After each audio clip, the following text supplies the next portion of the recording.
Welcome back to the Thinking Fourth Dimensionally podcast.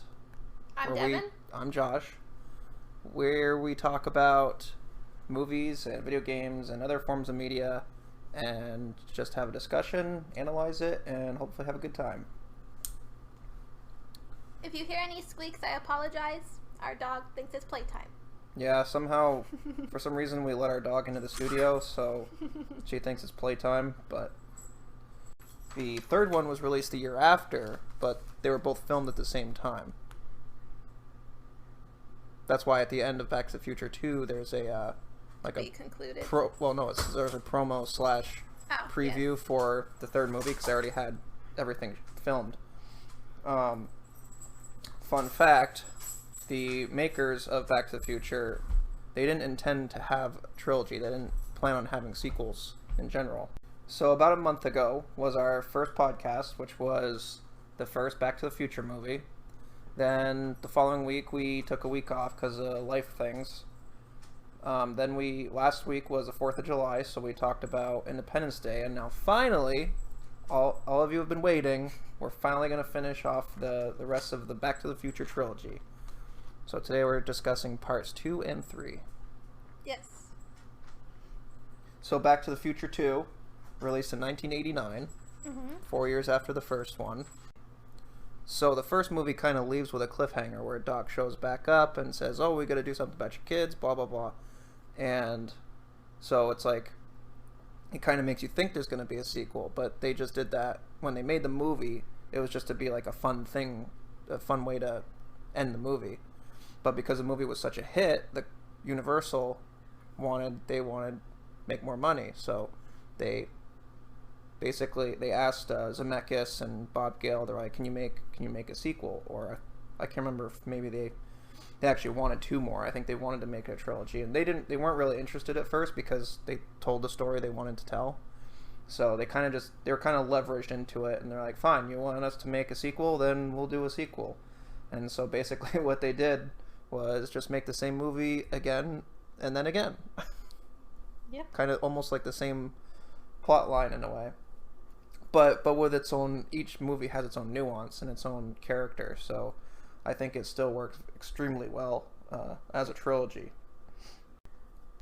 So Back to the Future 2 starts right off with, did you notice something different about Jennifer? Yes, there's a recast. She's completely different. Her face changed. Continuing the trend of recasting on this production. Yeah, definitely. Do you know why the other Jennifer left? Money? I don't know. I'm actually asking. I don't know. I don't have an answer. I was actually asking. Nope, no idea. I meant to look that up. And you also have one of my favorite quotes right at the beginning of the movie, which is, roads? Where we're going, we don't need roads. Yes. The flying car of 2015 that never happened.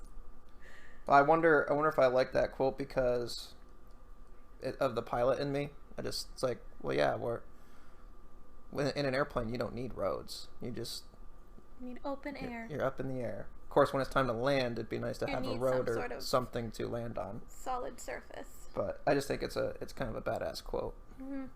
Definitely. So in the future, they go to, like I said, 2015. How do you feel about the 2015 of the movie? Funny that you should ask. I actually have a note about this. I think it was cool. I mean, anytime you're watching a movie that's taking an approach on what they think the future is going to look like. Of course, this movie was more like, this is what the future of our Back to the Future universe would look like. But it's also a product of its time, I think. So it was made in the 80s. And a lot of what you see in 2015 is like, it's like futurized versions of 80s things. Yeah, definitely. So like you have the hoverboard. It's actually kind of a 90s design with the pink and the bright green and everything, the design of it. But his, the Nike shoes and his jacket, it all looks like just 80s style things, but modeled to look futuristic. Yeah, and speaking of hoverboards, have you seen the poor excuses for hoverboards they have these days? They're basically like they have wheels. They're not hoverboards. So I hate that they call them hoverboards. Well, it depends. There's a couple different ones. I've seen one where it actually does hover. You just don't have any directional control over it. Well, all like the ones like, because I've seen kids have them and stuff. They all have like wheels. Yeah, the thing where it has a wheel on each side and you stand on it. Yeah. That's not. They call it a hoverboard, Yeah, but that's not supposed. stupid. It's not supposed to be like the Back to the Future one. There are other inventions out there that are more similar to the Back to the Future hoverboard. It doesn't have any practical function whatsoever. Whereas that you can actually get around on it. So in the intro also, because it starts off with the flying car, and then they zap into the year 2015, which is for them in the future. It's now ancient history for us in this timeline. Ancient? Yeah, it feels like it though. It reminded me though of because it was just really crazy and wild. You know, they're coming into all these other flying cars, and it reminded me of the Back to the Future ride at Universal, which you never got to go on, unfortunately. But I went on it when I was a kid, and I remember just absolutely loving it because it was just the coolest thing. You get into they built a model of the car, and that's what you sit in, and that's cool. It was fun. And it was one of those it had a screen, so everything was done through the screen, but the ride still moved along with the Simpsons ride. No, that one didn't move, and that was the problem. It didn't? It might have moved a little bit, but not enough. I thought it shifted, but yeah, that was bad. Yeah, turns out you can get motion sickness without actually moving. So, yeah, I just thought it was just a fun little thing that it reminded me of that ride, which you can look it up on YouTube, and I think our Blu-rays actually have the ride on here, so you can still relive that memory That's cool. if you want to. They're just trying to cash in on the Back to the Future. Yeah, they somehow managed to get that name, so people buy it due to the name recognition. But yeah, I think that the future scene was fun because you get to see, it's Hill Valley in 30 years, and I mentioned this while we were watching it. It's really fun to just, when you watch the scene, to look at all the stuff in the background and see all the like subtle things that they changed, like the Jaws 19, directed by. It was 19. Yes, it was Jaws 19 because it was like, and I it was wrote directed. 10. I guess I was a little off. Directed by I thought I saw 10, but it might be 19. You need to clean your glasses. Maybe. So, I think it was like Mark Spielberg or something was the director, so it was like insinuating that, it's a descendant of Spielberg, and because they're almost like they were making fun of the Jaws franchise itself, which is funny because Steven Spielberg himself produced this movie, but they're poking fun at the fact they just kept making sequels to Jaws. So they're like, it's still going, it's Jaws 19. And then Marty has a line that the shark still looks fake. Yeah. Which is funny. That is funny. Yeah, and they showed the new gas station. The Texaco? Yeah, I like that they which again isn't like an 80s thing. Yeah, but... and they introduced like the whole square like they did when he went back to the 50s, where it's, they show all of it, and then they come back in 2015 and they show like this gas station that doesn't have people anymore, but it comes and waits on you and does its whole thing, and yeah. So that's kind of, and this kind of not. Yeah, I'm waiting for that though. This kind of goes back to what I was saying before, where they take a lot of everything that happens in the first movie. It's like they do it again in this one. They just rearrange it a little differently. Yeah. So, which is one of those things. You could argue that you could make the argument that it's lazy writing, or you could just say, maybe their message is that history repeats itself, and some things never change.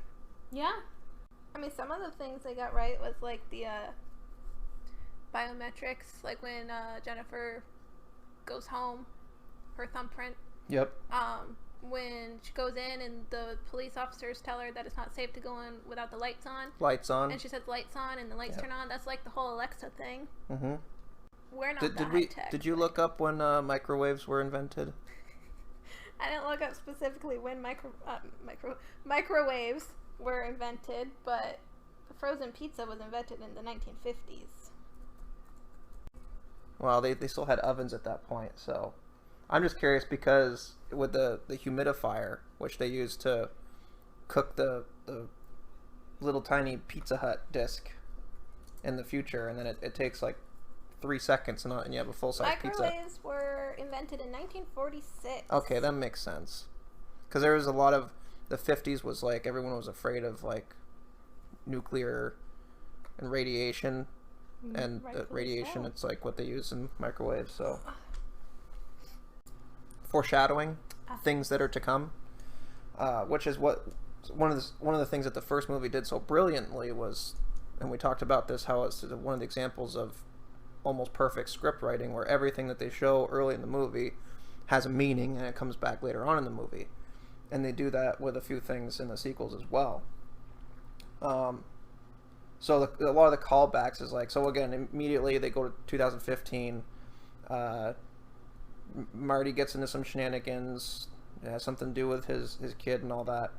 But then he ends up in a street chase with Griff. Biff's grandson, right? Biff's family really needs to start picking better names, because Biff and Griff and... Well, there's Buford, was in the 1800s. Yeah. That's a little different. It's kind of different. I think he started it. So, So they had the street chase with a Tannen, which is exactly like beat for beat, exactly the same thing that happens in the first movie. Which again, you could say it's like, oh, they're just being lazy and doing the same thing over again. But no, I think that's the point that they're trying to make, though, is that history does repeat itself, and especially if you don't do anything to change it, then this is the way that time is going to go. So, Doc is always talking about not messing with things in the timelines. Yeah. You don't mess with it. However, he specifically comes back to get Marty to mess with the timeline because of his kids. It's like he cares so much about Marty and his family that he can't let something bad happen to them, even though it's going to mess up the timeline. And that's the thing that he keeps warning Marty about. Don't do anything because you're going to mess up the timeline. I've thought of that too, watching at the end of Back to the Future 3, when he comes... So, a bunch of stuff happens throughout these two movies, and he keeps saying that we need to destroy the time machine because all it's done is cause chaos and problems.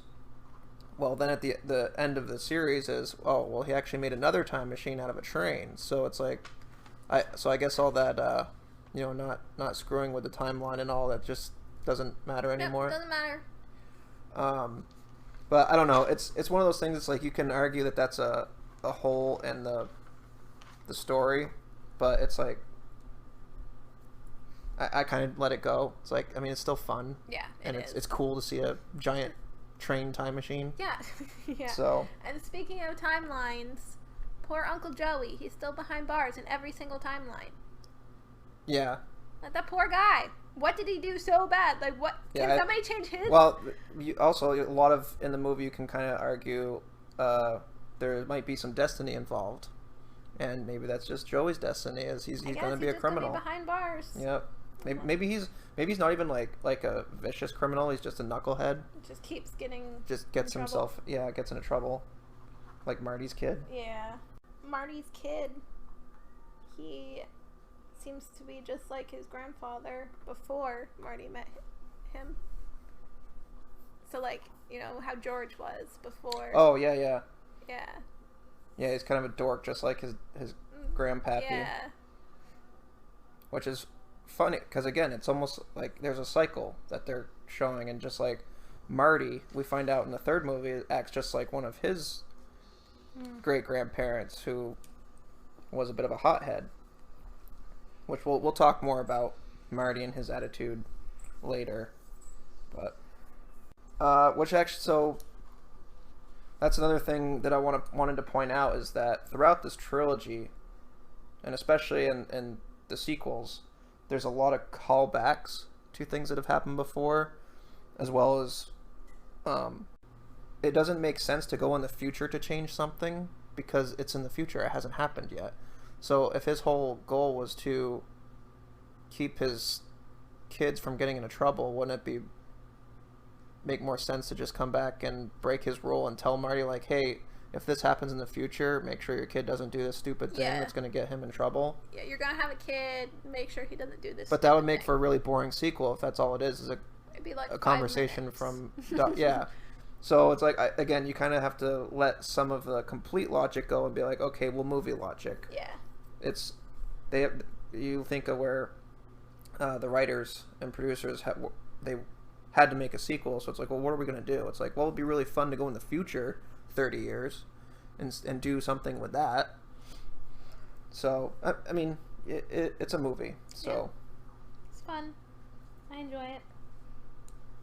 And then so throughout in these different time periods that we visit, there's a big pattern of the actors playing their family. So like Marty plays his daughter in the future and his son and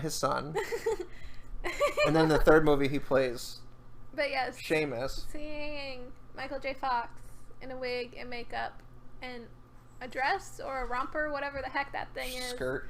Yeah, that was interesting. Yeah, so I didn't realize that was him when I watched this as a kid.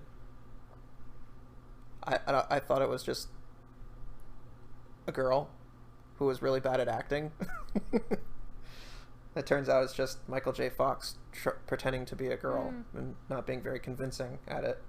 It kind of adds to the humor of it all. I think. That's what I was thinking. It's like, because it's not like they're trying really hard to cover it up. They're not being serious about it all. I also think, it kind of adds to the fun, and it's all, well, it's kind of makes sense because your lineage, a lot of people tend to look like their relatives, so... Well, she could have looked like her mother. But like in the third movie with Seamus, I think that's pretty convincing of being like a, an old McFly from back in the day. Yeah, but it doesn't look like... I think that's another one when I watched it as a kid, I didn't realize that it was Michael J. Fox. I thought it was... No, he does a good job playing a Irishman. Which, I'll mention this now. I thought of this watching the third movie, but Thomas Wilson, the actor who plays Biff, does a very good job of playing different versions of Biff. He's the 50s knucklehead. He's the jerk at the beginning of the first one. Then at the end, he becomes the groveling one that's like, scared of the McFlys.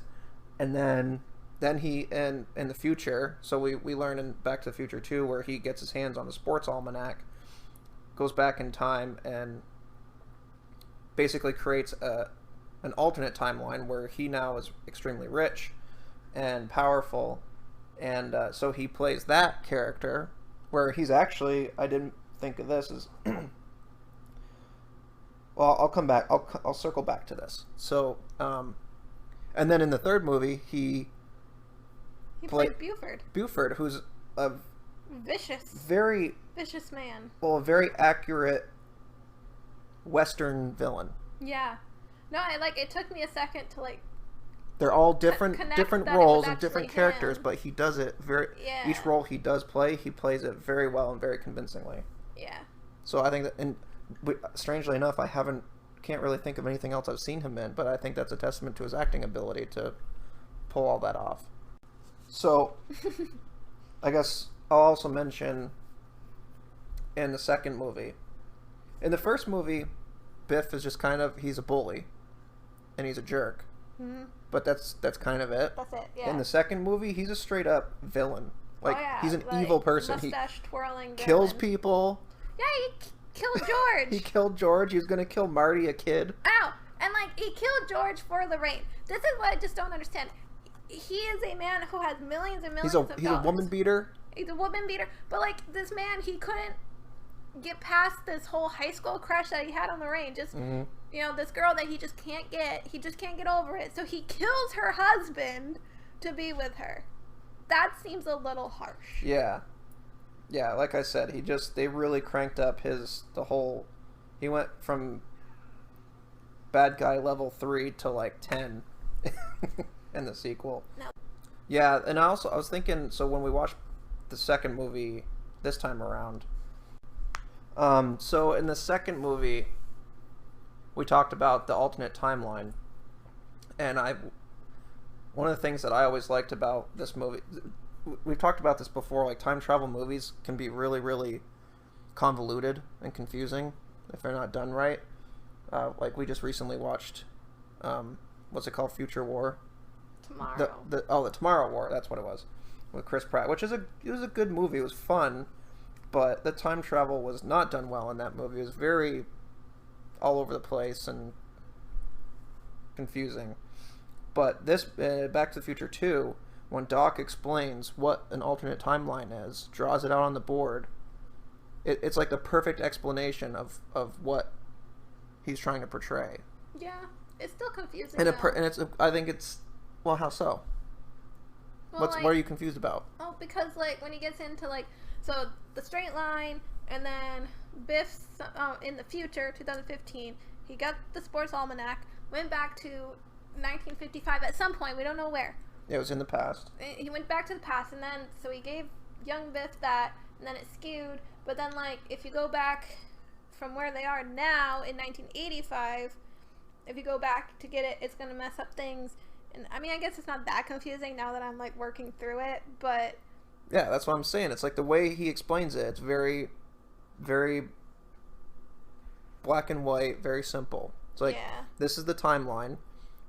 At some point in the past, he got the almanac, which changed time, changed future so drastically that it put you on an alternate timeline. And so he even explained. So Marty comes up, he says, well, let's go in the future and keep him from getting the almanac. And he's like, no, that wouldn't work, because if we go in the future from this point, it's going to be this universe's future. Yeah. So what we have to do is go back in time, because if you go back in time before that tangent occurred, then you'll have a chance to stop it. Yeah. And keep that original timeline flowing forward. You just have to figure out. And that's that's like time travel stories in a nutshell. That's a lot of it has to do with like changing the timeline. I mean, that's basically what Marty did in the first movie, was change the timeline. When he came back to his parents being successful, he changed the timeline. It just didn't change the entire universe around everybody. True. But it's the same idea. It was just drawn out on a bigger scale. But I think it was portrayed in the movie that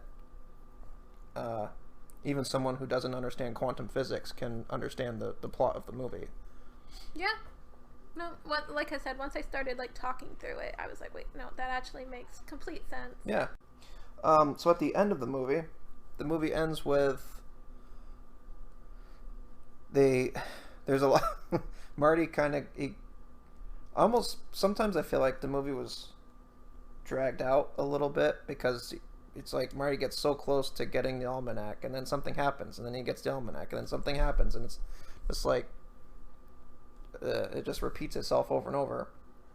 But at the end, when Doc he's in the time machine, he's flying, Marty burns the book, and there's the thunderstorm, the famous thunderstorm of Hill Valley is going on, and the DeLorean gets struck by lightning, which then sends Doc back in time. And I started thinking that might be a plot hole, because in the first movie he makes it a point that the only way to travel through time is it has to be moving 88 miles an hour. So like the climax of the first movie is harnessing the lightning bolt and flowing it into the flux capacitor to hit 1.21 gigawatts. 1.21 gigawatts. Good job. But it has to be done at the exact moment that the car hits 88 miles per hour. So now all of a sudden, the car gets struck by a lightning bolt and, travels through time. It's like, well, if it's that easy, why couldn't they just put the car on the ground, connect it to the lightning rod, and then zap? So that could be a plot hole, but I think they kind of cover their tracks in the third movie. In Doc's letter to Marty from the 1800s, he explains that the lightning bolt overloaded the circuits. Yeah, so that's right. They do kind of cover their tracks there. So probably because it was the car that got struck by lightning, it wasn't actually harnessed and in the appropriate way. So it didn't go straight into the flux capacitor. It overloaded the circuit. So he didn't know where he was going to end up, I think. I can't remember if they actually showed Well, the time circuits and if it said 1885 well, on it. they showed that it kept like it kept losing power, and then it would come back like after he tapped it. Yeah, and it would because he's had issues with it. It would say like January 1st, 1885. Yeah, it was glitching already. Yeah. Thank you. I couldn't think of the word. So it kind of showed that was kind of like the default setting, which I think is the default setting because Doc always wanted to be a cowboy. Yeah. You know, as a kid, he had like a fascination with that time, so that's probably why it was the default setting. Yeah, there's maybe it's been a long time since I watched the commentaries on these, so there could be an official explanation, but probably. It was just something that I thought of when we saw it. I was like, wait, if all it has to do is be struck by lightning, what was the point in the whole? No, I agree. Getting it up to 88. One thing that I liked that they did was in the first movie, I pointed out when Marty goes into the diner and he orders a Pepsi and he pays with money he had in his pocket. I was like, the diner guy, like the guy who's taking his money, if he notices that money, it's going to look completely different than what it did in the 50s. Mm-hmm. So I like that in the second one, Doc has a briefcase full of money from different different times. Yeah, or if they see a dollar bill that's from the future, they'd be like, "This is fake. I'm not taking it." Yeah. So I like that he has the different years and everything of all the money, all the currency and everything. So I'm like, I like that he did that because I was like, money looks completely different. Even money now, like you get some that's like you get an old 20 at the store and you're like, this doesn't look real, and it's like it's real. Don't worry. Yeah. Or like a $2 bill. Some people don't know those things are real anymore. Yeah. They are. I promise. That's something that's consistent in the sequels is just how much attention to detail that they had. Mm-hmm. You know, the continuity is. I mean, other than the thing I just mentioned that maybe you could consider a plot hole, but they kind of covered it in the third movie. But there is a lot of attention to detail where stuff like that with the money, where they know that people might be like me and might question it. Hey, how? And then even like subtle things like we mentioned in the third movie when Doc gets his hat shot off of his head, and then every scene he's wearing that hat afterwards, there's a hole in it from the bullet, and it's like a lot of movies wouldn't take the time to put in that little detail because they don't give the audience credit enough to pay attention to that, but they thought of that in these movies, and I like that kind of attention to detail. It just shows that they cared about the project, even though they were leveraged into making sequels they didn't want to make. They're like, well, if we're going to do it, we might as well do it right. Yeah. So one more thing before we take a little break. The Western Union guy, when he pulls up and he gets out and he looks like a hitman, and he reaches into his coat, he's like, I've got something for you, and he whips out the packet. And he has an attitude, or it seems like his demeanor is very grumpy and everything. But then like as soon as he gets the letter, he just like switches his personality, and it's just like he's completely different. He's friendly and he's joking around and everything. I really like that. I think that's kind of cool to do that. I do remember that a little bit from the commentary. They were saying that, I don't remember why they did that, but they were just saying it was a fun idea they had to have the guy show up and just kind of almost like, oh, is he a bad guy? Like, who is he? Kind of like a mystery thing. Who's this guy? And then it's just like, oh, we've got this letter for 100 years or 70 years at that point. Yeah. I like that too. It's just, again, it's a fun thing that they didn't. Does it need to be there? No, but is it a fun thing to add to the movie and that sequence? Yes, I think so. Yeah, I agree. All right, so we are going to take a little break, and we'll be right back.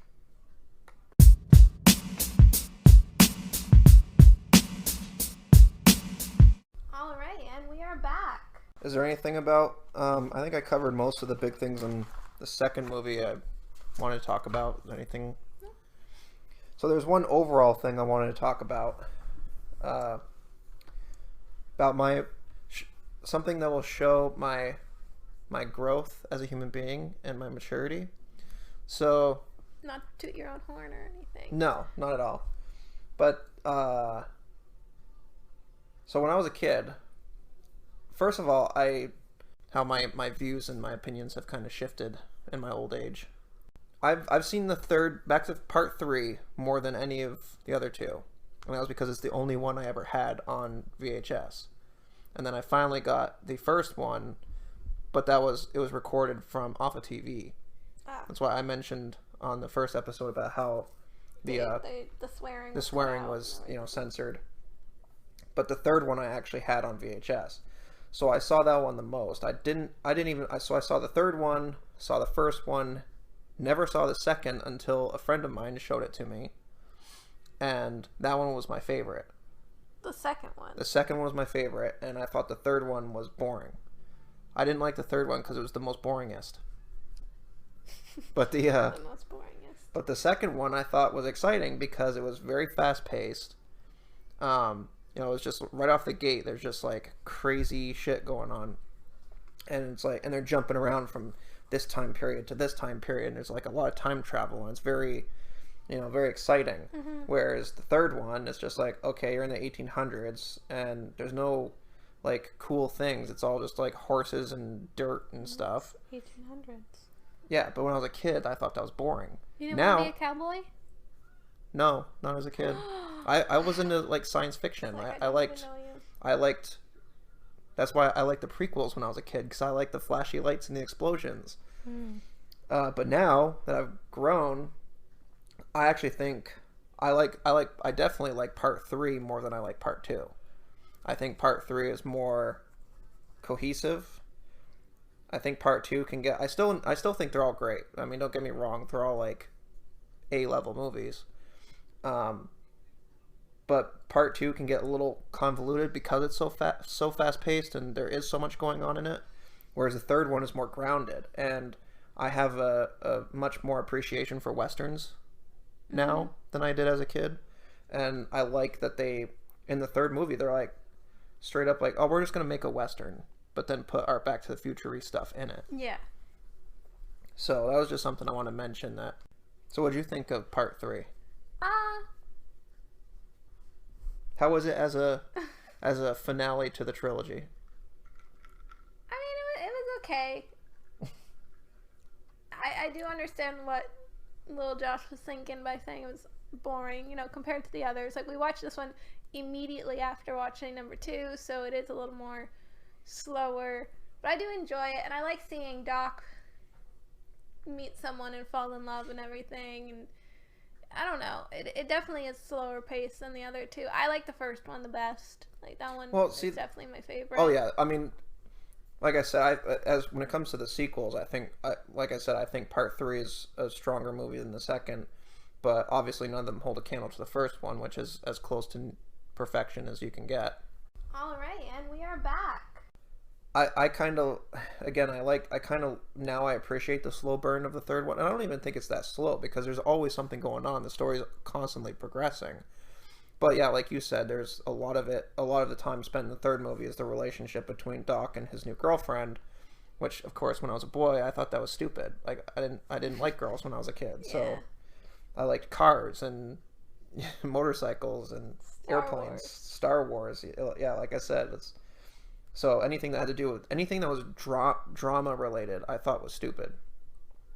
And a lot of what the third movie is. But now I recognize it for what it is. That it's like, okay, it's the entire story coming full circle, right? So Marty's learning his lessons. Doc's learning lessons. Well, I mean, look at one of the big songs in stories of the first movie is "The Power of Love." Yeah. And now in this movie, okay, now Doc's learning what that power is, because he's always it's a part of the movie is that he's always thinking scientifically and logically, and then they have the conversation. It's like, well, Marty tries to explain to Doc what love is. Like, you can't explain it. It's just something that you feel. He explains to Doc, it's something you feel. You can't explain how falling in love happens.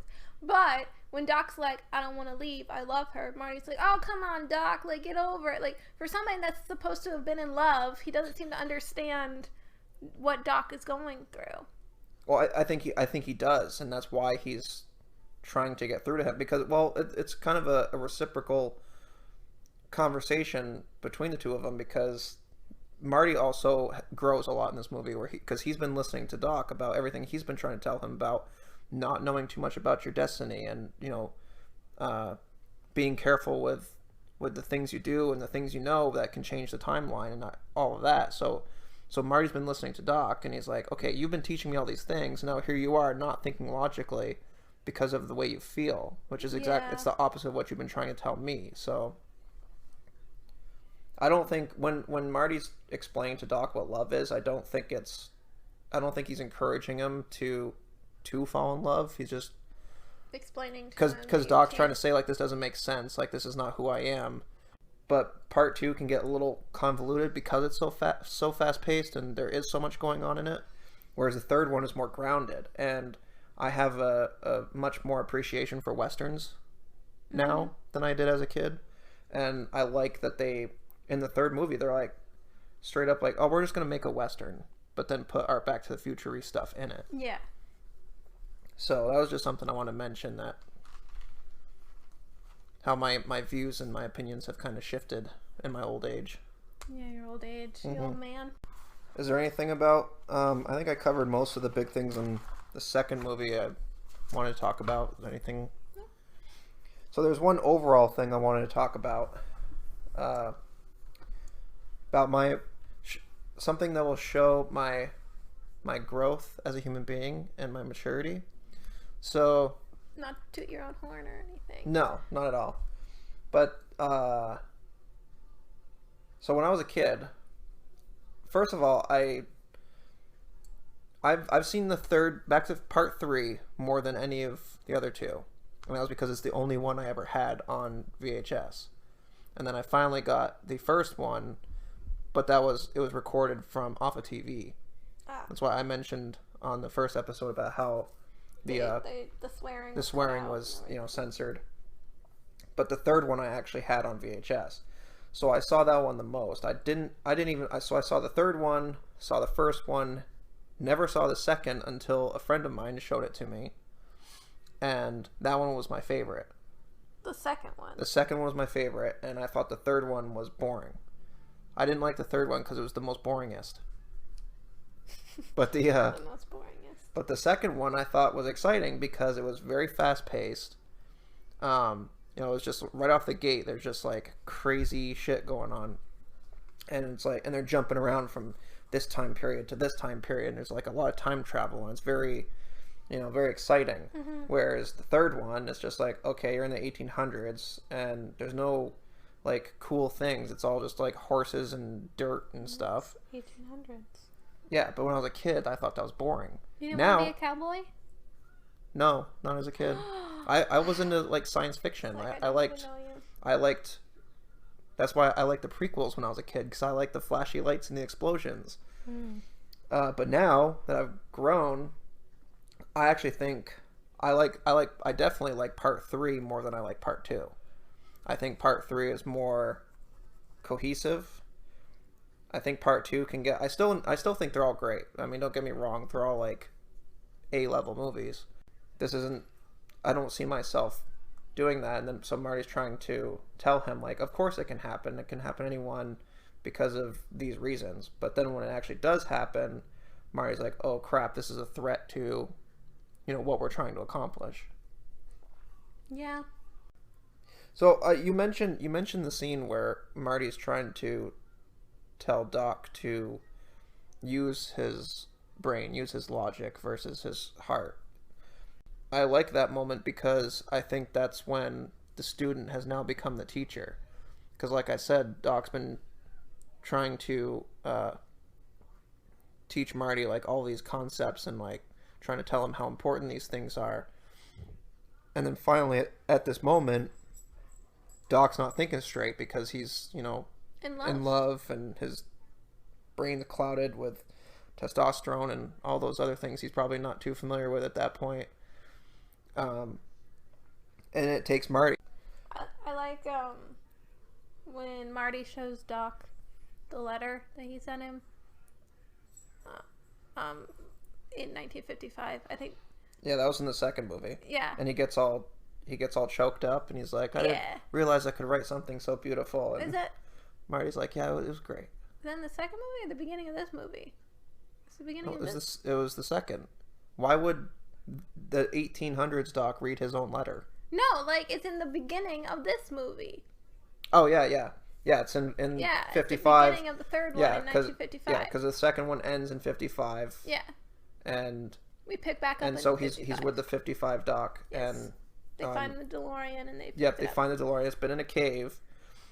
But yeah, I like when he's reading it. It's like, it's kind of like almost as in those movies where you see or hear somebody, they're doing a voiceover for a letter they sent or something, but it's like Doc reading his own letter, and then he gets all like emotional because he's like, I didn't realize I could write something. Yeah. Like yeah, that's one of the fun things about this movie is because, and especially like Doc, we see a lot of different versions of Doc too. There's not as many drastic differences as like the Biff character, but you know, Marty has adventures with a lot of different versions of Doc. The one in the 50s, the one from his current time. Then he goes back to the 1800s, and it's like, okay, well, this is the Doc that's been through everything you just went through in the first two movies. So he's kind of more seasoned, more mature. He understands. Yeah. So it's like I agree. I think it's a good moment, and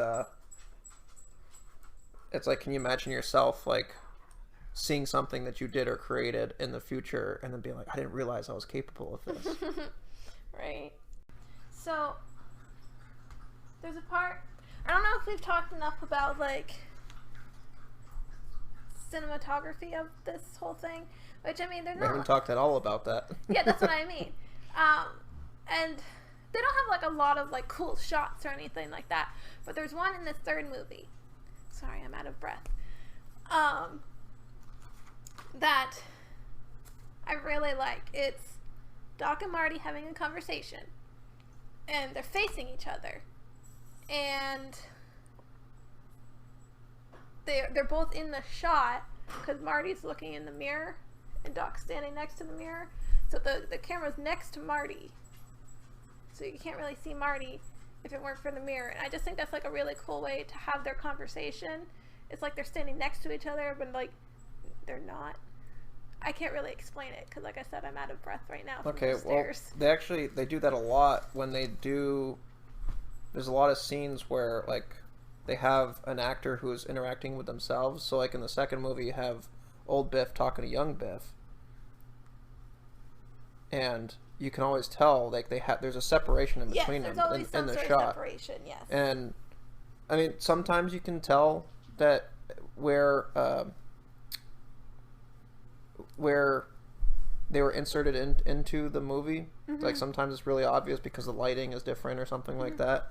But overall, I think for its time, I mean, mid to late 80s, the fact they were able to pull it off as convincingly as they did, I think it's pretty impressive. Yeah, definitely. It's like a Parent Trap type thing, just with... I don't know what that is. You never saw the Lindsay Lohan movie? I know of it. Alright, well... that's good to know. Maybe that's an idea for an episode. Josh reviews an old girl film. But yeah, I just thought that one was really creative because it wasn't like he was talking to himself. He was talking to Doc. But it was just like, it made the conversation really cool having them, you know, never mind. You don't get it. Well, maybe if I knew exactly what scene you're talking about, I'd have more to say. I will say that when you're talking about cinematography, I think one of the things that they do in every movie is they do this wide shot of the town, and I think that's cool because you get to see like the differences, and this is what Hill Valley looks like in 1985, this is what it looks like in 55, and then in 2015 this is what it looks like. And then the third movie, it's like, okay, this is Hill Valley before it was even like a real town, it was just a settlement. Mm-hmm. So they do that same shot in every movie. So I think that's cool. That is cool. The way that they do that. It's like introducing you to the town all over again. Alright, well, we just went back and watched it. Yeah, so we just reviewed the scene. Now I know exactly what you're talking about, and I completely agree. I remember kind of noticing this when I watched it when I was younger, about how it was really cool that you're, like you said, you're seeing Doc facing you. They're in the same frame, but you're seeing both their faces. Mm-hmm. Marty's in the mirror, so the mirror's next to Doc, and so you're seeing Marty in the mirror and then Doc standing next to the mirror as they're talking to one another. I just thought that was like a really cool shot. No, it's very creative way it is, to do it. Yeah, they had to. Can you imagine like how they had to get those angles like just right to be able to I can imagine. get that in there. So yeah, that's kind of different than what I was talking about earlier about the whole basically splicing. Yes, the person's face and the two. Or well, like because there's a lot of trickery that they do in TV shows and stuff too, where you have like the actor playing two different characters and they're interacting with themselves because they didn't have CGI back then, so they had to be. It was a little bit more technical in how you integrated those scenes. Yeah.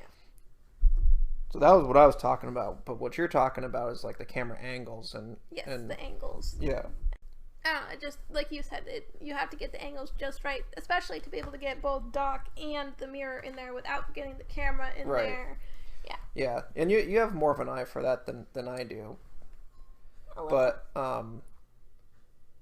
yeah, it's interesting that they took the time to, again, because this isn't like, it's not like they were trying to make the Citizen Kane of time travel movies, that they were. So it's interesting that they did take the time to implement some cool visual techniques. Yeah. Hey, you're a scientist, so don't tell me what you think in here in your chest. Tell me what makes sense up here. So I think I've always thought that was a good moment. Yeah. No. Yeah, I agree. That is a good moment. So to go back a little bit to what we were discussing before about where I said Marty becomes the teacher. I think Marty in general shows a lot of growth in the third movie. Because one of the things that they kind of establish in the second movie, and then it's an ongoing story or character arc in the third movie, is Marty's inability to walk away from a challenge.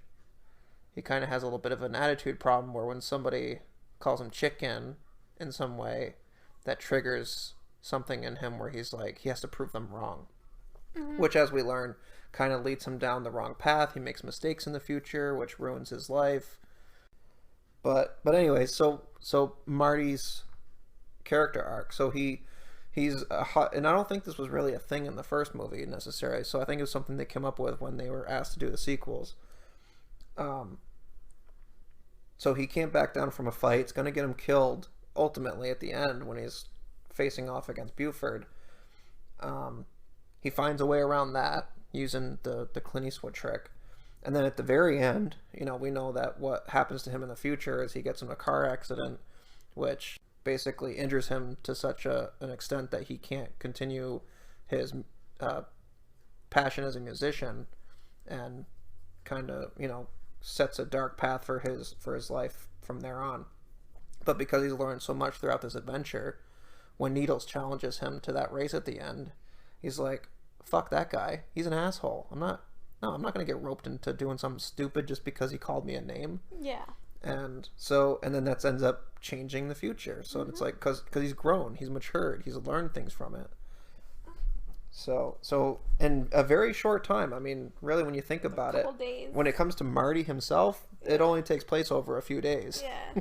A week at the most, maybe. Yeah. He learns and grows so much from all that experience. And they're really careful about Doc not telling him, like, that's exactly what happened. So Marty has to, like, learn from his mistakes and grow on his own. And so by the end of the third movie, we really have seen his growth, because he has all these people around him, like, telling him. He learns about, his ancestor with ironically the same name, who was a hothead and got him into trouble. He learns that he does something rash that gets him into trouble in the future, and because of his experiences, and in fact, the fact that he couldn't back down from a challenge is what is going to end up getting him killed in the past. Yeah. As Clint Eastwood, which is awesome that he chose that name. Which is also it's like the callback to the second movie, because that's what Biff was watching. I was just going to say that. It's another cool callback that they do in the movie is which is so subtle. Like if you're not really paying attention, you would completely miss it. Especially if you watch the movies when they came out, like a year apart from each other. But in the second movie, there's Biff is watching a Clint Eastwood movie where Clint puts on he put some kind of metal on his chest, basically creates a bulletproof vest, and Marty walks in, sees it, and so he ends up using that same tactic when he's in the Old West against Buford, which is that's a cool, fun callback. He kind of turns into a dweeb, and he just acts very like nerdy and everything. Yeah, because he is a nerd. Because he's dedicated his whole life to science. He's probably a dork, so he doesn't understand. He doesn't know how to interact with a woman because he's never really had to. Well, yeah, and he wants to. With the time machine, he mentions figuring out the greatest mystery, which is the woman. Women, yep. Which is what every man seems to want to find out. We're not really that mysterious. Yeah, I think even with a time machine, you'll never figure it out. We're not that mysterious. Feed us and treat us nice, and we'll be happy. Okay. I think if it was that easy, we would have figured it out by now. It's pretty easy. I was waiting for you to mention this, but doesn't Doc say something in this movie that... A couple times. Yeah, a couple times. What's that line? You're not thinking fourth dimensionally. Isn't that the name of our show? I think it is. Yeah, so this line, I always liked it as a kid. Even though I wasn't, as I stated earlier, I wasn't a huge fan of this particular movie. Well, I mean, I liked it. I just thought it was more boring than the other two. But anyways, he doesn't say this line until this movie, and he says it a couple of times, and it's kind of played off comedically, because like Doc tells Marty that a couple of times, and Marty's like, you're just not thinking fourth dimensionally. And Marty's like, yeah, I got a problem with that. Because he doesn't understand, like, what Doc's saying. But for me, I was like, oh, that makes total sense. Because what he's trying to say is, like, okay, you're looking at the picture, like, on a surface level. Like, the way I interpret it is, like, if you're going to think fourth dimension, so, like, you have a picture. Maybe it is a 3D picture. It's in 3 dimensions. But maybe there's a fourth dimension that maybe it's not so obvious, but if you think about it, it might be there. And so I've always kind of interpreted that as and why I thought it would be a good name for our show. Not that I think I'm a genius, but it kind of encourages the practice of just not taking things on its surface, not at its face value, and actually digging underneath and thinking about things from different angles and different perspectives. Yeah. Which I feel like is what a scientist would actually do. It's like, okay, here's our data. This is what it seems to show, but is that what it really is? Like, let's dig into it a little bit further. So. You have to look deeper than surface level sometimes. You should. I think you should. If you just blindly believe what people tell you, then, I mean, you're not an individual at that point. You're a sheep. Mm-hmm. But if you, and I'm not saying you should question everything and be like a conspiracy theorist, but I think a healthy level of skepticism. Skepticism? I just made that word up. You're not thinking fourth dimensionally. No, some healthy skepticism is a good thing. Like, you should be like, okay, well, is this actually true? Maybe I should do my own research and come to my own conclusion. Look a little deeper. Absolutely. So that's the origin of our title, is from Back to the Future Part 3. What else you got? Doc can't hold his liquor. Yes. And He's a super lightweight. Yeah, I think it's funny. I always like that line too, where how much has he had? None. He just likes to hold it. But then he gets all excited because Marty comes in and says, "We gotta go. Where? Back to the future." And he's like, "Right." And then they do a toast in the saloon. And then the bartender's like, "No." And he takes it. He takes the shot and passes out immediately because. So when Doc falls in love with Clara, is it? Mhm. Yeah. But then they end up making this concoction called Wake Up Juice. Wake Up Juice. Which I can't remember the name of the YouTube channel, but if you look it up, there's a gentleman out there who actually made the actual cocktail from the movie and tried it. Didn't seem to like it. He didn't say it was the worst thing, but it was gross. But then he ended up doing his own. He came up with his own Wake Up Juice, what he would consider Wake Up Juice, and he said that actually tasted pretty good. I mean, don't people kind of sort of like? What was in the Wake Up Juice? There was like Tabasco and. Is there liquor in Wake Up Juice? No, because Okay. the whole point, because the point It's of the sobering you up. he's trying to sober him up. That makes sense. Yeah, which isn't biologically, it's not possible to do that, but that's what they were trying to portray in the movie. Yeah, you learn that when you get your bartender's certificate that it's not possible. Also, people apparently run for fun now. Yeah, some people do.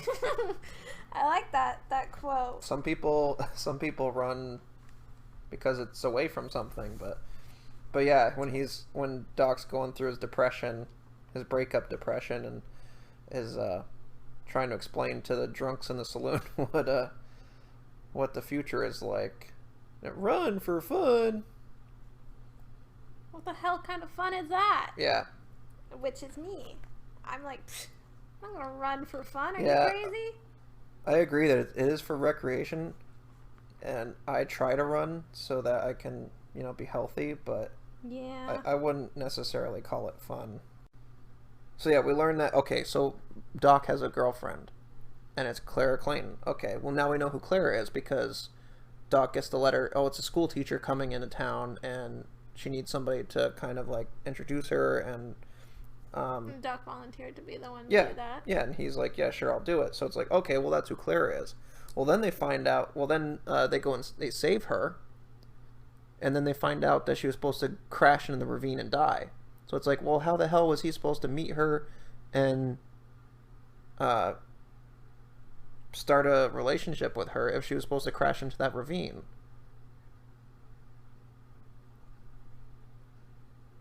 Like, I've never been able to make sense of all of this, like how it's all supposed to.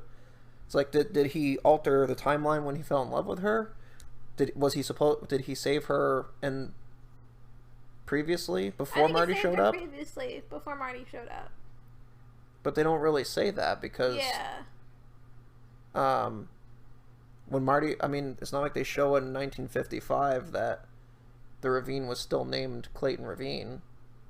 Yeah. It just kind of feels like one of those things that they kind of made up as they went a little bit. Do you think that do you think that the timeline gets a little murky with Clara? What do you mean? So as many times as I've watched this movie, I get confused with. So they mention how. So we first get introduced to her as a character when. When Doc saves her. No, when she's on the tombstone. Oh yeah. Like beloved That's Clara. Right. Yeah, So it's like, and that's part of the conversation between Doc and Marty when he gets there. Is we were talking about earlier about how he's like, how could I? What do you mean beloved? Like that's not me. I don't have a beloved. And I think you learn that as a college student when you're trying to sober up for class. So. Yeah, but I think they kind of wanted to have some sort of thing where it would make it okay for her to tag along with him. Like if she was supposed to die anyway, that means that she didn't have a future with someone else. So that means that she could. That's tag true. along So they with didn't alter her. the timeline too much by her leaving. So they wanted some sort of excuse of why she can do that. That makes sense. I think it was just the whole. I agree. It is a little murky when it comes to like how things happened and why. Yeah, that's a good point. I never thought of that though. That if she was supposed to be, because there is a lot that happens in the movie where. Well, but there again, it's like a lot happens in the movie. Doc does a lot of things in the movie because of her. And if she was supposed to die in that ravine, then how did any of that happen? Like he never would have gone to the festival where he gets shot in the back, and then dies a few days later, which is what's supposed to happen. I think she was supposed to have died in the ravine if Doc wasn't there.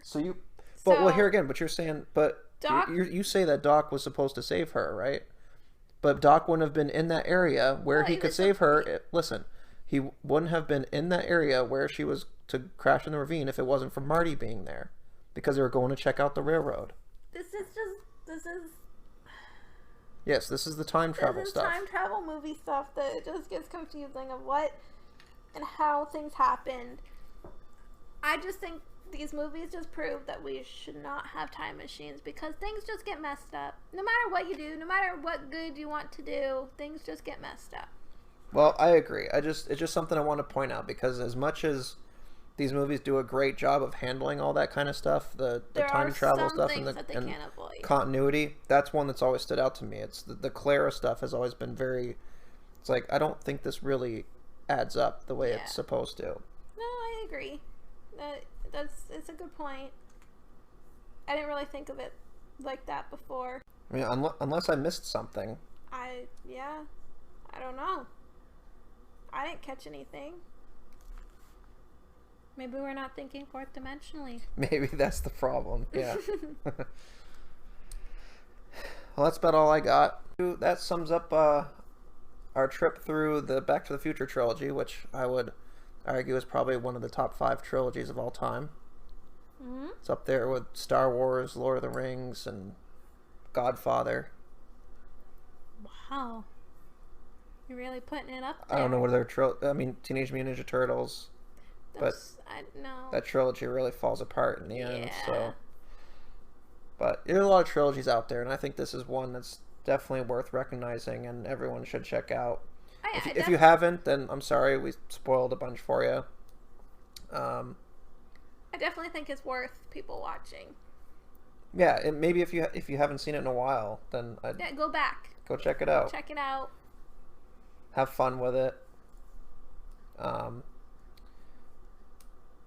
So let us know what you all think. Let us know if you have any suggestions for the podcast. We've kind of only been talking about movies that we like so far. So if you want to hear like us pick apart a movie we don't like, or we've talked about maybe doing a commentary track where we just kind of like watch through a movie, have some adult beverages, and just discuss what's going on in the movie. We try to keep these discussions to about an hour or so. So if you want to hang out longer than that, let us know. And in YouTube, you can comment below. If you're listening on Anchor or Google Podcast or wherever else you can find the podcast, you can find us on Twitter, Facebook, Instagram. You can let us know there what you feel we should watch next and talk about. Yeah, we appreciate any suggestions. So yeah, we appreciate you guys sticking around this long. All right, we're gonna make like a tree. And yeah, we're gonna get.